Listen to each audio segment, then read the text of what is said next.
Welcome once again, ladies and gentlemen, boys and girls, to the amazing realm of bizarre medicine. I'm your host, Dr.Franklion Ruehl. Now, roll tape.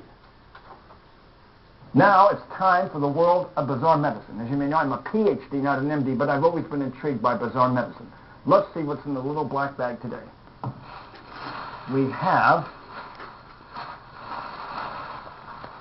surgical gloves and a clothespin. And this reminds me of snoring. There's now a new study being undertaken at Avon and Exeter University in England. The idea is that some people snore because they have lax throat muscles.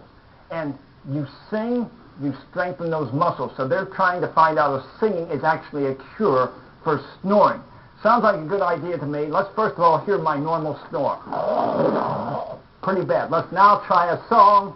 Mighty Bigfoot, mighty Bigfoot, what a creature. A little better. Pecos Bill, what a man. Okay, let's try one more. Area 51, truly a top secret UFO base. My snoring's almost cured with just that little bit of singing, yes. So don't use a clothespin to cure your snoring. Don't go in for surgery. Instead, sing a song. Pecos Bill, what a man, came out west with a family of 17, fell into the Pecos River, rescued by a family of coyotes. Ooh, Pecos Bill, what a man. That you may use to cure your own snoring. And of course, that is why we call this bizarre medicine.